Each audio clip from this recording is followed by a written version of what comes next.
మేడారంలో కుంకుమ భరణి షాపుల దగ్గర రద్దీ నెలకొంది. మేడారం వనదేవతలు కుంకుమ భరణి రూపంలో కొలువై ఉంటారని భక్తుల నమ్మకం. దీంతో కుంకుమ భరణీలను కొనుగోలు చేస్తున్నారు భక్తులు. మరోవైపు ఒక్కో కుటుంబం నుంచి 50-60 మంది సభ్యులు జాతరకు వచ్చారు. దీంతో వారు ఎక్కడున్నా తప్పిపోకుండా రంగురంగుల జెండాలను వాడుతున్నారు. తమ గుడారానికి ఒక రంగు జెండా కట్టి ఇంటి వాళ్లంతా అదే ఫాలో అవుతున్నారు. ఇక జాతరలో ఇప్ప పువ్వు లడ్డు అమ్మకాలు ప్రత్యేక ఆకర్షణగా మారాయి.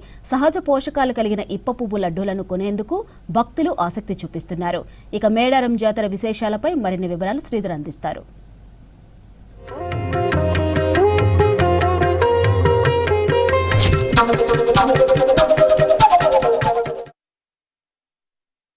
సమ్మక్క సారక్క వనదేవతలు జనంలోకి వచ్చిన తర్వాత అమ్మవారి రూపం దర్శనం ఇవ్వదు. కేవలం కుంకుమభరణి రూపంలోనే వారు తీసుకొస్తారు. ఆ కుంకుమభరణి కూడా జనానికి కనిపించదు. కేవలం పూజారులు మాత్రమే తీసుకొస్తుంటారు.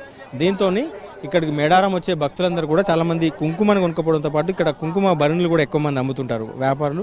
సో చిరు వ్యాపారులు అందరూ కూడా కుంకుమలు తీసుకొచ్చి అమ్ముతుంటారు. సింబాలిక్గా ఈ అమ్మవారిని ప్రతిరూపంగా కూడా ఇక్కడికి వచ్చిన వాళ్ళందరూ కూడా కుంకుమ భరణి కొనుక్కోబోతుంటారు. ఆ కుంకుమభరణి కూడా చాలామంది కొనుక్కపోవడం ఇక్కడ కనిపిస్తుంది జాతరలో. సో ప్రతి ప్రాంతానికి వచ్చినప్పుడు ఏదైనా ఒక యాత్రకు వచ్చినప్పుడు ఏదో ఒక వస్తువు తీసుకొని పోతుంటారు. అట్లా ఇక్కడ అమ్మవారికి ప్రతిరూపంగా భావించి చాలామంది కుంకుమభరణులను వ్యాపారులు అమ్మడం కావచ్చు, జనం కొనుక్కపోవడం కనిపిస్తుంది. సో ఇక్కడ నుంచి తీసుకెళ్లేందుకు కుంకుమభరణి భక్తులతో ఉన్నారు. మనతో మాట్లాడడం. ఏం పేరమ్మా నీ పేరు?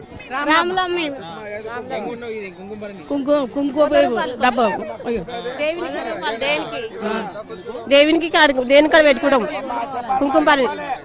ఇది కుంకుమభరణి అంటే అమ్మవారు మేడారం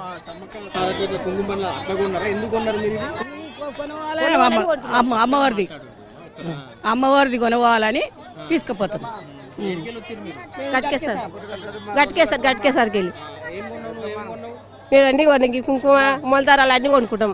కుంకుమభరణి అమ్మవారికి వచ్చినాం కదా ఇంటికి కొనవాలని కొనబోతాం. అన్ని దగ్గరకు వచ్చినప్పుడు ఖచ్చితంగా ఉంచవాలని మొలదారాలు కుంకుమ పసుపు కుంకుమ అన్ని ఉంచవాలి.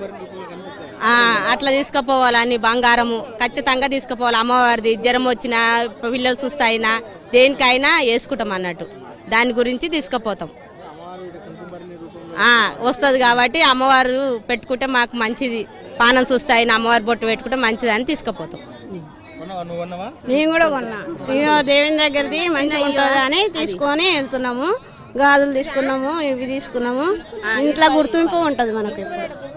చాలా మంది ఇక్కడ అమ్మవారి ప్రతిరూపంగా సమ్మక్క సారక్కను గద్దెలపైకి తీసుకొచ్చినప్పుడు వెదురుకొమ్మతో పాటు ఒక కుంకుమభరణి రూపంలోనే తీసుకొస్తారు.